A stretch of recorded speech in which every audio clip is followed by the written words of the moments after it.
የዲያብሎሷ ልጅ ክፍል 9 ደራሲ ዘሪሁን ገመቹ፣ ተራኪ ኢልሃም ፈሪድ።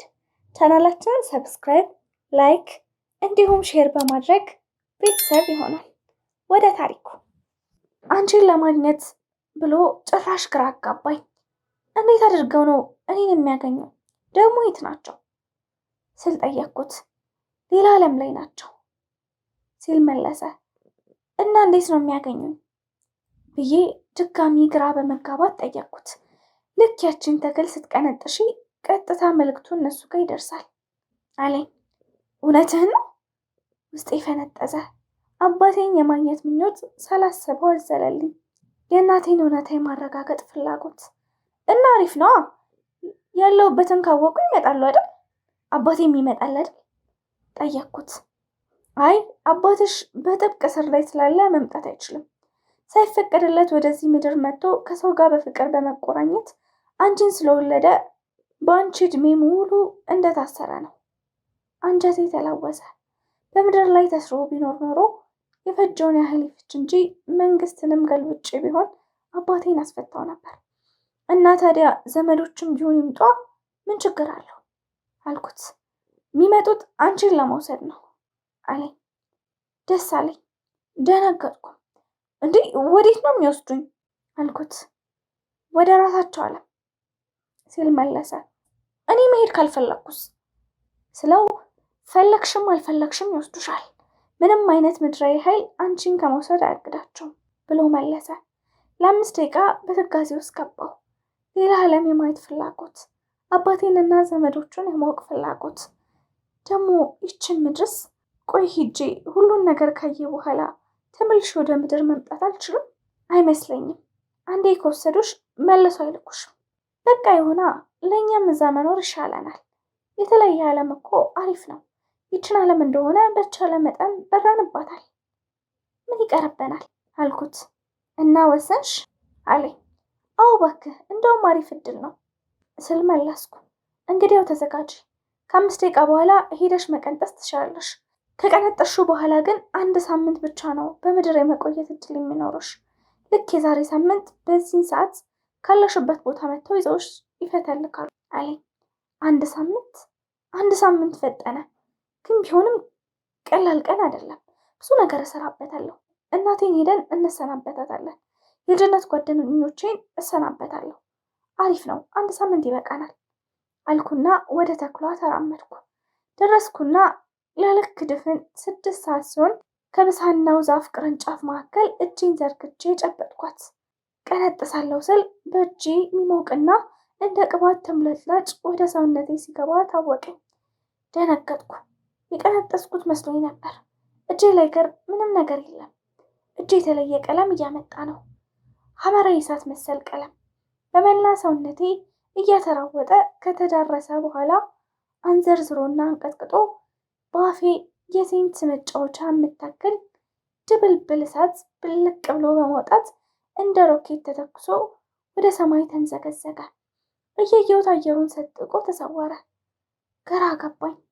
እንደምንም ለመረጋጋት እየሞከርኩ ወደ እንስራ አእምሮ ተመለስኩና ምን እየሆነ ነው ስል ጠየቅኩት። በቃ ጨርሰናል እንሂድ አለኝ። እንዴ መቀንጠስ አልቻልንም እኮ እጄ ላይ ምንም የለም። እጅሽ ላይ ምን ያደርግልሻል? ተክሉ እኮ በመላ ሰውነትሽ ገብቶ ተዋሃደሽ። አሁን መድኃኒቱ ተክሉ ሳይሆን አንቺ ራስሽ ነሽ። በዚህ ሳምንት ጊዜ ውስጥ የፈለግሽውን ማዳን የፈለግሽውን መግደል ትቻለሽ አለኝ። ደስ ሲል አልኩት።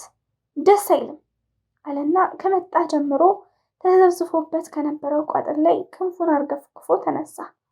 ማጅረቴን ይዞ ወደ ሰማይ ተንዘገዘገ። ወደ አዲስ አበባ ተመለስን።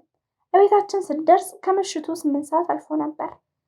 ወይኔ ድክም ብሎኛል፣ ግን መድኃኒቱን ስላገኘው ከአባቴ ወገኖችም ጋር ልገናኝ ስለሆነ ደስ ብሎኛል።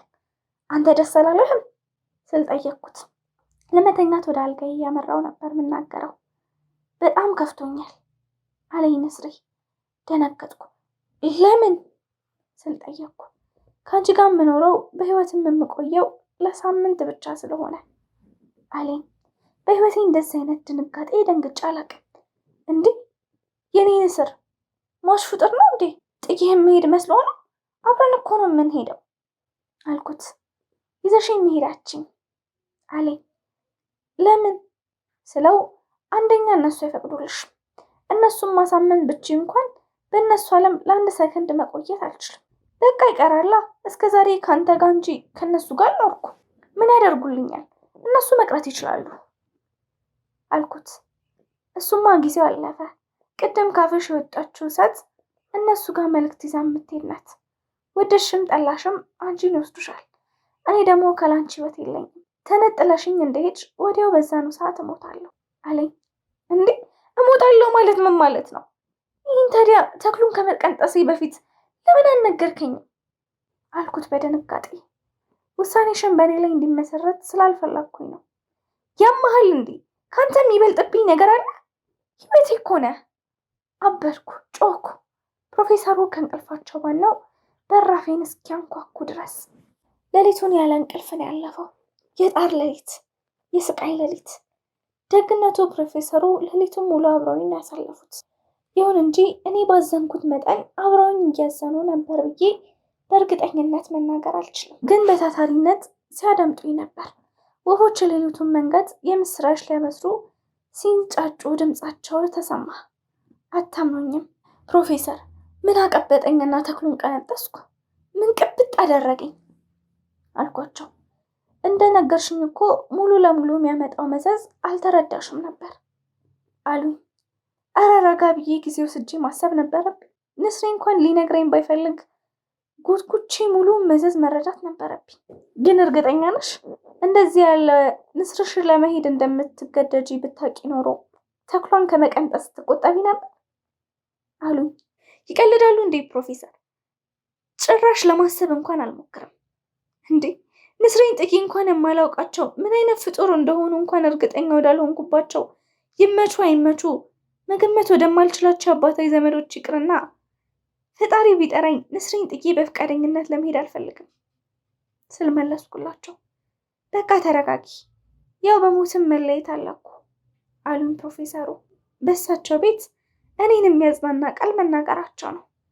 አይ ፕሮፌሰር ይቀልዱብኛል አይደል? ይህም እኮ ያው ሞት ነው። ሞት ማለት የራስ ከሆኑ ሰዎች ከሚኖሩበት ዓለም ለዘላለም ተለይቶ በስጋ ወደ መሬት ውስጥ መግባት፣ በነፍስ ደግሞ ወደማይታወቅ ዓለም መጓዝ ማለት አይደል? አሁን እኔም ከሳምንት በኋላ የሚገጥመኝ ደግሞ በስጋም በነፍስም ከዚሽ ምድር ሆነ ከኔ ከሆኑ ሰዎች ሁሉ ተለይቼ ለዘላለም ወደማይታወቅ ዓለም በስጋት በነፍስም መጓዝ ነው። ታዲያ ይሄ እንደውም ሙሉ ሞት አይደል? ማንም ሰው ስናፍቀው እንኳን መቃብሬ ጋር ሄዶ በማልቀስ ወይም አበባ በማኖር ሊያጽናና አይችልም። ነፍሴንም ስጋዬንም ይዤ ነው የሚሄደው ስል እሱስ እውነትሽን ነው አሉ ፕሮፌሰሩ። አዎ ዋናው ችግር ግን ይሄ አይደለም። ዋናው ንስሬን መሄድ ያለመፈለጌ ነው። እሱን ንግግሬን አቋረጠኝ። እኔ እኮ በህይወት እስካለው ድረስ ልንከባከብልሽ እችላለሁ አሉኝ። ሃይ አይችሉም። እርሱ የሚችሉት በስርዓት የቀብር ሰዓቱን ማስፈጸም ብቻ ነው ስላቸው አልገባኝም አሉኝ ደንግጠው። እኔ ጥዬው በሄድኩበት ቀን እሱም እንደሚሞት ነግሮኛል አልኳቸው። እንዴት ሆኖ ነው የሚሞተው አሉ ግራ በመጋባት። እኔ እንጃ፣ ግን እኔን ከወሰዱኝ በኋላ ለአንድ ቀንም እንኳን በህይወት መኖር እንደማይችል እርግጠኛ ሆኖ ነግሮኛል ስላቸው አይዞሽ፣ ሳምንት እኮ ብዙ ቀን ነው። የሆነ መውጫ መንገድ ልናገኝ እንችላለን። በተለይ ንስርሽ መላም ያጣ አይመስለኝም አሉኝ። እኔ እንጃ፣ እንደዛ ተስፋ አላደርግም አልኳቸው። አይዞሽ፣ ደግሞ ይሄ ጉዳይ እንደ መስዋዕትነት ቁጠሪው። ህይወትን ለማትረፍ ነው እዚህ ወጥመድ ውስጥ የገባሽው። መስዋዕትነት አሉ? መስዋዕትነትማ እንዲህ በቀልድ አይገለጽም። እኔ ከመስዋዕትነት ይልቅ ክስረት ነው የሚሰማኝ። መስዋዕትነት እኮ ለአንድ ክብር ዓላማ አቅዶና አስቦ ህይወትንም ጭምር መስጠት ማለት ነው። ህይወትንም ጭምር ቢሆን አቶ ሌላን ለማኖር ቀድሞ ማምኖ መኖር መተግበር ማለት ነው። ልክ እንደ አርበኞቻችን ማለትሽ ሲሉ ጠየቁኝ። አዎ፣ እንደውም ዛሬ ለሀገር መስዋዕትነት ስለከፈሉ ሰዎች ምስጋና የምናቀርብበት ቀን አይደል? ሀገር ከምትደፈር የኔ ህይወት ትቀጠፍ ብለው የልጆቻቸውና የልጅ ልጆቻቸውን ባርነት ከምናወርስ እኛ ዛሬ ደማችንን ረሽተን አጥንታችንን በትነን ነፃነትና ኩራት እናወርሳቸው ብለው ታሪክ እንደሰሩ አባቶቻችን ነው መስዋዕትነት። ልክ እንደ በላይ ዘለቀ ከገዛ አብራክ ልጁ ይልቅ ሀገርን ወይም ህዝብን ማስቀደም ማለት ነው። ለሀገር ክብርና ለወገን መድህን ሆኖ መውደቅ ማለት ነው። ከስኬት በኋላ ላደረጉት ነገር የተለየ ክብርና ሹመት አለመፈለግ ማለት ነው። ለሚወዱት ነገር ያለንን ነገር ሁሉ ህይወትንም ጭምር በነፃ መስጠት ማለት ነው። እንደዚህ አይነት መስዋዕትነት ሚስጥሩ ከባድ ነው። ከድል በኋላ የበላይነት ይህንን ለሀገሩ በነፃነት የሰጠውን መስዋዕትነት ሸፍጠኞችና ባንዳዎች አልወደዱለትም ነበር። ምክንያቱም ስለሱ ዝናና ታሪክ ሲሰሙ የእነሱ ወዳምነትና ትንሽ እድገታቸው በየጊዜው ስለሚያሳብቅባቸው ከንጉሱ አላትመው በአደባባይ እንዲሰቀል አደረጉት። ከቀላት በክብር የተረፈ ነፍሱ በገዛ ህዝቦቹ ምቀኝነትና ክፋት ተነጠቀች። ይሄ ነው መስዋዕትነትን መራር የሚያደርገው። ለዚህ ነው መስዋዕትነት የሚል ቃል የሚያስጠላኝ ስል መለስኩላቸው። ትክክል ነሽ ልጄ። ይሄ የበላይ ታሪክ የእንግሊዞች ቢሆን፣ ይሄ የበላይ ታሪክ የአሜሪካ ቢሆን 1000 ፊልም 10,000 መጽሐፍ ተጽፎበት ነበር። ስንት መንገድና ስንት ዩኒቨርሲቲ በስሙ ተሰይሞለት ነበር።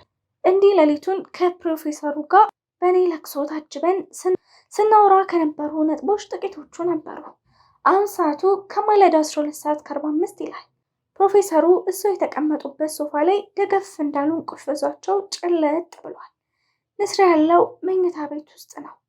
ከኔ በላይ ትካዜና ቁዘማ ውስጥ ነው። ልነካካው አልፈለግኩም። እቤቱን ለቅቄ ወጣሁና ወደ መኪና ማቆሚያው አመራሁ። መኪናን አስነስቼ ግቢውን ለቅቄ ተፈተለኩ። ቀጥታ ወደ መላኩ ቤት ነው ያመራሁት። እንደደረስኩ ወደ ግቢው አጥር አስጠጋውና መንገድ እንዳይዘጋ አስተካክዬ መኪናን ከቆምኩ በኋላ ሞተሩን በማጥፋት ከመኪና ወረድኩና የግቢውን በራፍ መጥሪያ በሰከንድ ሽርፍራፊ ውስጥ ደጋግሜ አንጫረርኩት። ከጠበቅኩት በፈጠነ ሁኔታ ተከፈተልኝ። ከእንቅልፉ የባነነው በአንድ እጁ አይኖቹን እያሻሸ በሌላው እጁ የበራፍ እጀታውን ይዞ ምን ፈለግሽ የሚል ሰው ስጠብቅ ንቁ እንቅልፍ በአይኑ እንዳዞረ የሚያስታውቅ እንደውም እያለቀሰ የነበረ ከዚህ በፊት የሚያየሁት ዘበኛ ከፈተልኝ። ምንም ነገር ሳይጠይቀኝ እንድገባ መንገዱን ዞር ብሎ ለቀቀልኝ። አልፌ ገባውና መንገዴን ቀጠልኩ። በፍጥነት ዘግቶ ከኋላዬ ተከተለኝ። ዛሬ ምን አይነት ቀን ነው? ሰው ሁሉ ሲያለቅስ እንቅልፍ አጥቶ የሚያድርበት ቀን ነው እንዴ? ከዘበኛው ሁኔታ ተነስቼ ውስጤን እየጠየቅኩ ነው። ዘበኛው በታፈነ ድምፅ መናገር ጀመረ። ጋሼ ደውለውልሽ ነው? አዎ አልኩት፣ ምንም ሳላስብበት። አይ ቢጨንቃቸው እኮ ነው። በቃ እኮ 10 ደቂቃም እድሜ አይኖራቸውም፣ አብቅቶላቸዋል። ማን በቃለት? ደንግጬ ጠየቅኩት። እትዬ ሳምራዊት ናቸው። ስንት ነገር ሲታሰብ ለሰርጋቸው ሲዘጋጁ እንዲሁ ባጭር ውይ ጋሼ በጣም ነው አንጀቴን የበሉኝ። እትዬ ሳንዴ ለይቶላቸው ሊገላገሉ ነው። እሳቸው ግን ጤነኛ ሰው የሚሆኑ አይመስለኝም። ይህን ሁሉ እያወራ ሳሎኑ በራፍ ድረስ አደረሰኝና የሳሎኑን በራፍ ከፍቶ አስገብቶ ወደኋላ ተመለሰ። ሳሎን ውስጥ በግምት 10 ያልነሱ ፎጣ የለበሱ ጋቢ የደረቡ የተቀመጡ የሚንጎራደዱ ሰዎች ይታያሉ። ዋው ምን አይነት ሰዓት ደረስኩ? ስለ ራሴን ጠየቅኩ። በአይኔ መላኩን ብፈልግ ላይ አልቻልኩም። እቤቱን ከዚህ በፊት በደንብ እንደሚያቀሰው ወደ ፎቅ ወደሚወስደው ደረጃ የመቁጠሪያ ያክል በዝግታ እየረገጥኩ ቀስ እያልኩ ሃንድሬሉን በአንድ እጄ ተደግፌ ወጣሁ። ተራራ የመውጣት ያክል በሉት። ስደርስ መኝታ ቤቱ በራፍ ላይ 2 ወጣት ሴቶች ወገባቸውን በሻርፕ ጥፍንክ አድርገው አስረው በእንባ በመታጠብ እያሉ በኮሪደሩ ላይ ይሽከረከራሉ። ዝም ብዬ ስላልኳቸውና መኝታ ቤቱን ከፍቼ ገባሁ። ደረቷ ላይ ተደፍቶ ሲንሰቀሰቅ ነበር የደረስኩት። እሷ በቃ የለችም፣ አምልጧለች። አንጀቴን በላኝ። አይዞህ ስለው ከተደፋበት ቀና ብሎ አየንና አይዞህ? ምን አይዞህ አለው? ጥላኝ ሄደች እኮ፣ ጨከነችብኝ እኮ። ብዙ ቃል ገብታልኝ ነበር። በቅርብ ቀን ድል ባለ ሰርግ ልንጋባ ቃል ገብታልኝ ነበር። ልጅ እንደምትወልድልኝ ቃል ገብታልኝ ነበር። ቢያንስ 2 ዓመት እንደምትኖር አምኜ ነበር። ሐኪሞቹ እንደዛ ብለውኝ ነበር አለ። አይዞህ በቃ ተረጋጋ አልኩት። ተረጋጋ አትበይኝ፣ አንቺም እኮ ቃል ገብተሽልኝ ነበር። ግን ይኸው ሬሳዋን ከታቀፍኩ በኋላ ልታፌዥብኝ መጣሽ አለኝ። እስቲ ዞር በልልኝ አልኳት። የልጅቷን መሞትና የእሱን ሀዘን በማየቴ ምክንያት ልነሳ? ምን በመገነዝ ልትተባበሪ ነው? ተነሳና ስሬ ቆሞ አፈጠጠብኝ። ገፍትሬው እሱ በተነሳባት ቦታ ተተካውና ተቀመጥኩ። እጄን ጭንቅላታ ላይ አኖርኩና አእምሮዬን በመክፈት ትኩረቴን ሰብስቤ እጄን ግንባሯ ላይ አድርጌ የሚሆነውን መጠበቅ ጀመርኩ። ከ30 ሰከንድ በኋላ የእጄ ቀለሙ መቀየርና ሌሊት መደወላቡ ላይ ተክሉን ስቀነጥስ እንዳጋጠመኝ ሐመራዊ አይነት ቀለም በውስጤ መፍረቅ ጀመረ። ከኔ እጅ የፈለቀው ወደ ልጅቷ ጭንቅላት ሲገባና በእሷም በተመሳሳይ ሲቀየር ታየ። በዚህ አይነት ሁኔታ ለ2 ደቂቃ ያክል ከቆየ በኋላ ጥቁር ጭስ የመሰለትነት ከጭንቅላቷ እየበነነ ወደ ቤቱ ኮርኒስ በመስገምገም በኖ መጥፋት ጀመረ። ከዛ ህይወቷ ያለፈና በድን የነበረች ልጅ መንቀጥቀጥና መንዘፍዘፍ ጀመረች። ታምር ተከሰተ። ከደቂቃዎች ቆይታ በኋላ ልክ የቀናት እንቅልፍ እንደነቃ ሰው አይኖቿን ገለጠችና አካባቢውን መቃኘት ጀመረች። ፈገግ አልኩና ቀና ብዬ እንደ 2 የተገተረውን መላኩን ተመለከትኩት። አፉን እንደከፈተና እነዛ ብርሃን የሚረጩ አይኖቹን እንደበለጠጣቸው በግርምታ እያፈራረቀ ሲመለከተን አየሁት። የኔ ፍቅር ምንድን ነው እየሆነ ያለው አለችና በፍጹም ንቃት ከመኝቷ ተነስታ አልጋው ጠርዝ ላይ ተቀመጠች። እኔም በጥርጣሬ እያየችኝ አላወኩሽም ይቅርታ ስትል ጠየቀችኝ። አይ አታውቂኝም፣ ትንሽ አሞሽ ነበር አልኳት። አረ ምንም የህመም ስሜት አይሰማኝም። እንደውም እንደዚህ አይነት ፍጹም ሰላማዊ የሆነ ስሜት ከተሰማኝ ዓመት አልፏል አለችኝ። አዎ ትክክል ነሽ። ለማንኛውም እኔ ሐኪምሽ ነኝ። አሁን ስራዬን ስለጨረስኩ ልሂድ ብዬ ከተቀመጥኩበት ተነሳሁና ፊት ለፊቱ ተገትሬ ቆምኩኝ። ምን እንደዛ እንዳስቆመኝ አላውቅም። አደረግሽው፣ እንደፎከርሽው አደረግሽው ብሎ በመፍለቅለቅ ተጠመጠመብኝ። እንደዛ ሲያደርገኝ ጓደኛዬ ምን ታስብ ይሆን ብሎ እንኳን መጨነቅ አልፈለገም።